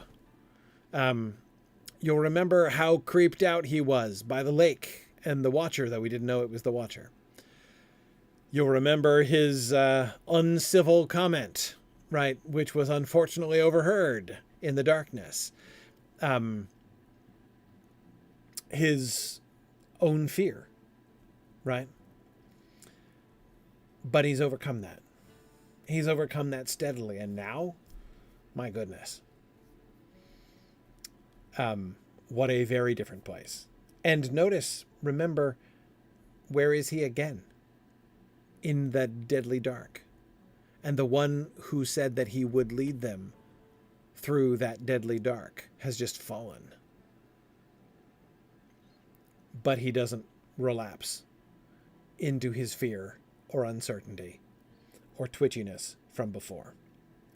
I agree, Jackie, that Boromir is a man of action. And the suspense of those watchful moments was overwhelming for him. I think it's why he throws the rock. He has to do something, right? But now, there's a job to do, as Aranos says. And he does it. And yes, I agree, yet another Sarah, that we don't see Boromir afraid of a known opponent. Perhaps it's the unknown that's so disconcerting. Yeah, I think that was one of the things that was disconcerting about the lake, and why he was so creeped out there. But yeah, even when the thing in question is a Balrog, right? It's still an enemy. He's still going to lift his horn to call the charge against it and then actually charge. Yeah. And Jackie, you're right. He's had experience with the Nazgul. He's confronted the Witch King on the battlefield. So this is not his first rodeo, even when it comes to opposing very powerful supernatural evil in battle. Yeah.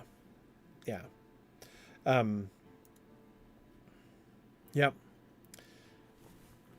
Such good stuff. More from Aragorn leading, and of course more with the relationship with Boromir in coming passages. All right. I've kept you late because I wanted to go back and talk about the rest of the slide. We'll continue next time, but I should go, and we should do a little bit of field trip here. Thanks everybody for joining me tonight for our book discussion. I should be here next week, so far as I know. So I will plan to see you guys next week for the penultimate slide of the Bridge of Khazad-dûm chapter. All right, and meanwhile, let us resume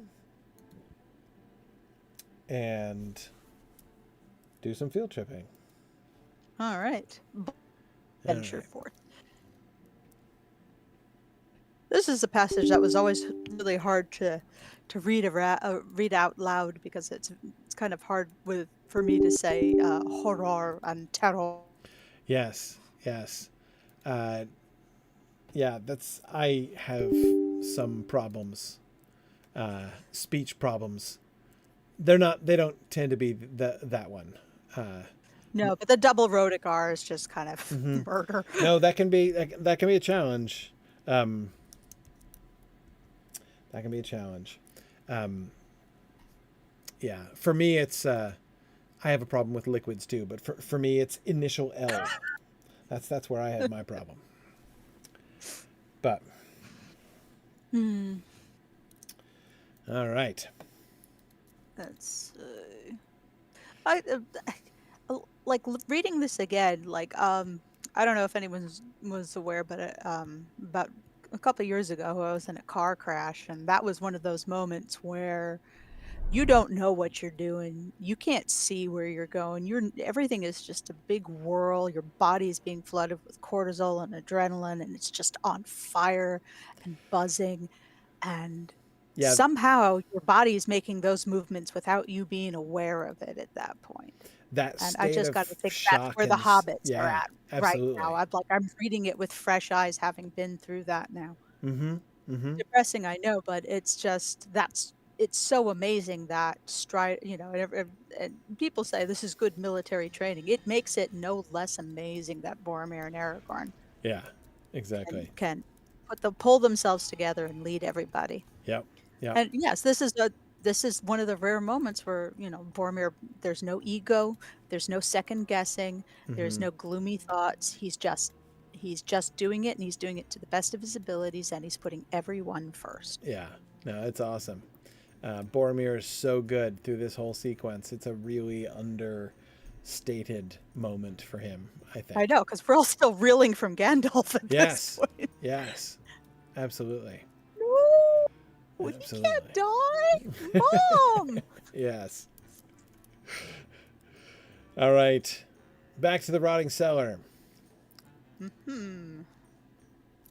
So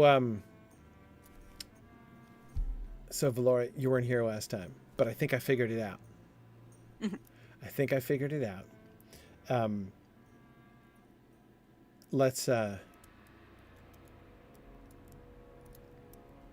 Let's go back and look at it for a second. Let's go back to the so come over to the stable master for a second and come back to the what's it called, the Vile Maw.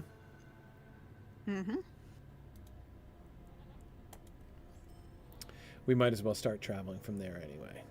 It's fine. Vile Maw, the Vile Maw. Okay, so yeah, we were here. So I think I figured out these statues. So what I was guessing, so if you stand up here near the end of the row and you look back towards the door, and you can see the totally different stonework around the gate and with the statues. So here was my theory. My theory was, it was premised upon first that difference, and that it looks like a total difference in time frame as well. Yeah, the helmet designs are so different. Exactly. But look at the beards. That was the thing that did it for me. On the statues, look at the short beards. These aren't long beards. And so my theory is that this place and these statues were made by the survivors of Nogrod and Belagost when they came and moved in, when they were given shelter in Khazad-dûm. So these were non-longbeards. So our speculation of the time before, the last time that you were with us, when we were looking inside that building, that there was some kind of more like older separate culture of dwarves down here in the waterworks? Mm-hmm. Yes, because they were not Longbeards, because they were Firebeards and Broadbeams from Nogrod and Belagast. Oh, wow. Would explain it. So yeah, the Longbeards basically said, we don't got room for you, but you can stay in the basement. Right, they stayed in the basement, or maybe they wanted to separate themselves. Who knows, right? And anyway, so that was my theory, which I'm kind of excited about because I think it works. From here, we were going to move. I wanted to look up because we're mostly done with the waterworks now, but I want to. So what are these square holes at the base of the plinth? The base of the plinth here. Wait, which holes? At the base of the statue on the plinth, on the top face, there's these little square holes. Up here? There's 2 of them on each side. Uh-huh. 2 of them on. Oh! In the bottom. I see. I was looking at the side. Yeah. Oh. Yeah. Huh. Wonder what those are for. Torches? That is offerings? really weird. Money? Okay, so some of them do have all 4 of them. Mm-hmm.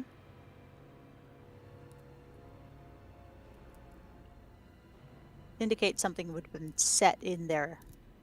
Yeah, it does look like that. Maybe it's something that would have rotted away by now. Maybe it could have been something made of wood. Or straw or something.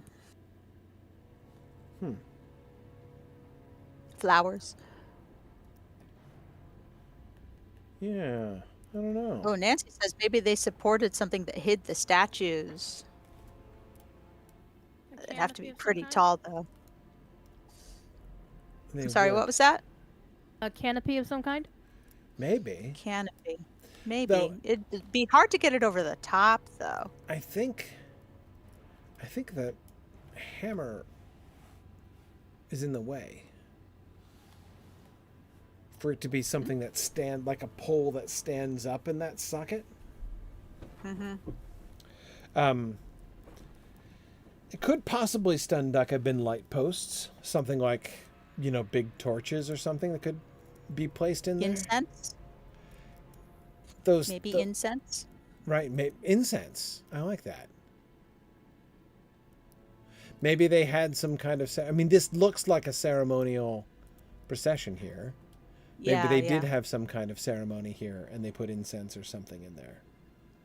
That's possible. Well, it's a pretty well lit corridor with the luminous crystals. It is, and they do look like they're native here. They look like they're growing out of the ground here rather than cultivated. Yeah, right. Rather especially than being with how evenly implanted placed they are. Well, JJ, though, I could see JJ was saying it's odd that they have holes all the way around if it was something like incense. Well, no, because if you put incense in all 4 of those holes, then like a sort of cloud of incense would surround the whole thing. Especially considering what the airflow through here might be. Right. And just how big it is on the scale of things. Like incense where I'm standing, incense over there would barely be noticeable, but 4 of them I might be able to get a whiff. Right, possibly. It is also possibly, JJ has a more mundane suggestion, which is holes for the scaffolding they used when they were building the statues. They're little Lego holes, huh? It's possible. It's possible. All right, let's head up towards the north. We were gonna... we're mostly done, I think, with the waterworks, but I think that there were a couple sort of last mysteries that we wanted to solve. But if we can build off of this narrative that we've now developed, can we go along the edge up here? Is that even goable? I don't even remember. It's been a while. Yeah. Is there something up here? Oh, there's a path up here. There's a path up here. It's a proper path and a cave. Oh, what's in here? Let's find Oh, out. there's a whole building in here. And a turtle. Yeah, lots of turtles and frogs and salamanders. That's good eating. Okay. And a rope bridge that two dwarves standing on their heads couldn't reach from one rung to the next. What good is a rope bridge? Like a rope ladder that has rungs 10 feet apart. Well, there's ropes all over this thing, and they don't seem to be in use or very useful. Huh. Maybe it started out as a bridge.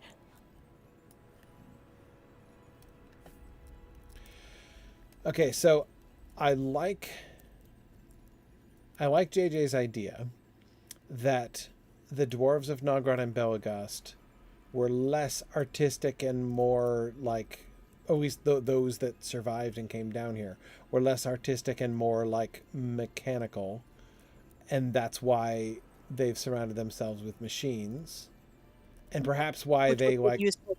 Yeah. volunteered for the waterworks down here. Would have been, yeah, and it would have helped out the entire dwarven country over here. Right, presumably. Well, there's still a path that goes all the way up here. Symbiotic relationships with the others.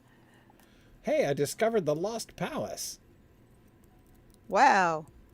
There it is. Found it. Okay. Was it missing? Apparently. This doesn't look much like a palace. Let's see what we got up here. Where are we on the map? Yeah, I had no idea there was anything up here. I seriously thought this was intentional. No, I had no idea. I was just going... Well, judging by the spider webs, this is going to be a good time. Yeah. It's a really good view of the aqueduct system, however. Oh, yeah. Look at that. Okay, so we've got that main central building, which we couldn't get inside because we didn't have the quest. And the aqueducts on 3 or 4 different levels leading into Possibly it and out going of in it. different directions. Connecting that central hall to the other works with the water wheels and stuff, like we saw in the south. But since we've found the Lost Palace, we might as well look at the Lost Palace. Palace is a really interesting word. Yeah. Certainly implies a sense of ceremony and grandeur. Yeah, exactly. Oh, steps. Okay. Steps down, so it has one little hall with a basement. Uh-huh. Okay. This looks like it's caved in a bit. Yeah, so I don't want to like be offensive to the Firebeards and Broadbeams, but this is the lamest palace ever. No wonder they lost it. They ditched it on purpose. Yeah. I'd lose this palace too. Lost quotation marks. Are you enjoying that palace we built for you? Oh, yes. Yeah. It's all right. Seem to have misplaced it though. Yeah. Couple of notes. Huh. Okay. Is it just the staircase over here? I don't Yeah, see it really just anything does else. seem like There's nothing built up. There's this isn't even an annex building. No, there's like 2 columns up above. A comparatively simple gateway with no other decoration other than the standard trim. Yeah. Kind of lame. But What on so earth would they have wanted to come back here for? I imagine... Okay, but this can't be... I mean, no one would even call this a palace. So let's imagine this is probably unfinished, right? They had big plans for it, but they didn't get around to it. Yeah. That makes sense. In a Maybe way. there's a hidden door that goes to somewhere cooler. But Maybe it is an outbuilding, and the palace is supposed to be ironic. Maybe. Maybe. Okay, but I think, let's see, am I looking over at, I think I am, where those hanging, that's the rotting cellar over there, isn't it? Oh yeah. Straight across? Yes, that's what Yeah, I'm yeah. The looking at. hanging lamps over there. Yep. Yeah, okay. All right. I wonder if we can jump to that other platform if that's an invisible wall. No, we totally can't make that jump. No chance. No chance.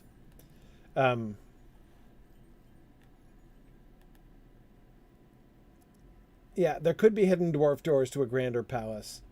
That's the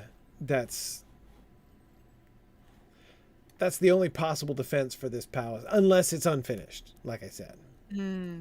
Possibly. I mean, the structure itself is so big. It's We see any openings on the lower levels? No. Arana says there's an instance where you can get into something more elaborate. I've got one of the mirrors up here. Yep. That's interesting. It's a really nice view, I'll give them that. I mean, this does kind of command the whole thing. The Longbeard waterfall with the big post in the middle of the waterfall makes it look like he's got big long rabbit teeth.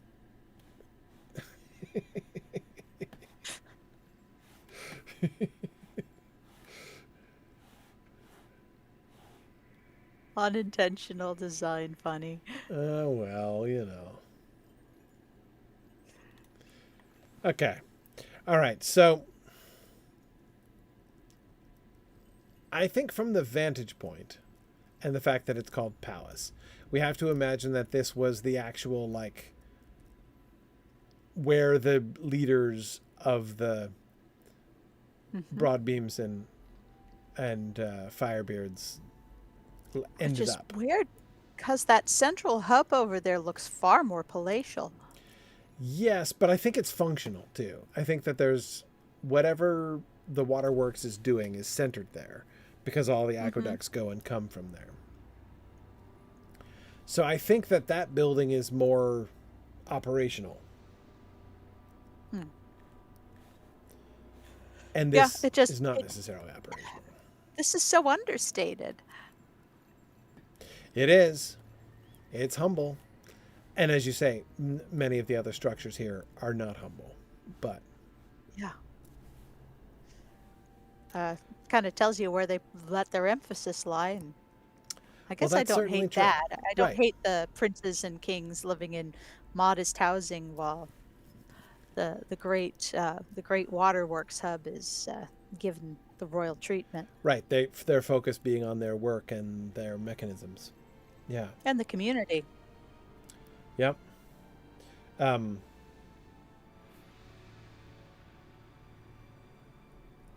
Oh, there is a door further down. JJ, where is that? Down underneath us? Is that down the steps? I see steps here. Let's look down the steps. Let's see here. Okay. Come around this way to steps. Okay.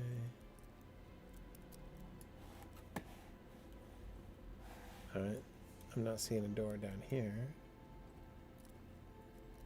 Oh, there's more steps. Okay. Oh, they placed a beacon. Right on.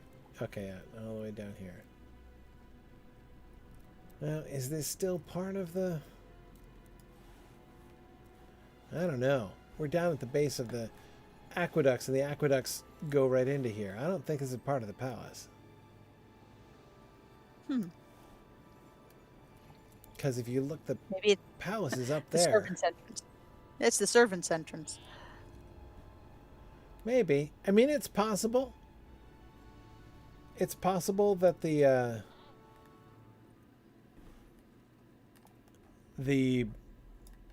entrance that we were at up there is just like a, the top part. And this is the main entrance to the palace. But even on the map, we're pretty far removed from the flag that marks the Lost Palace. Yeah. That it would connect to the palace in the middle doesn't seem unlikely. But this Oh, seems it's to be already part connected of by the... these giant stairs here. Yeah, this looks like part of the working structure. That's adjacent to the temple. But I'm a little skeptical that this is part of the temple. Or palace, Yes, rather. I've got my skepticals on. Yeah, I doubt it. But it is interesting. Okay. All right, we should stop, though, because it's super late. We'll do one more trip down here. What I want to do is I want to see if we can... I want to make one more attempt at solving the rest of the questions we have about the waterworks. Now that we have filled in some of the background and we've gained a better understanding from looking around, I want to see if we can figure out what exactly work we think is going on here. That is, what the mechanisms actually do. And I want to figure out some of the things like some of these random towers. What is their job? Why do they exist? Like, what is their purpose? There were some things that we were looking at originally from over near, and we can just be, I think, mostly over near the rotting cellar next time to try to, because we can see most of the things from there, to try to solve the last of what mysteries we can solve, and then we will move on. All right. Very good. Thanks everybody for joining us. And Thank you. we will see you guys next week. Yep. Bye now. Bye.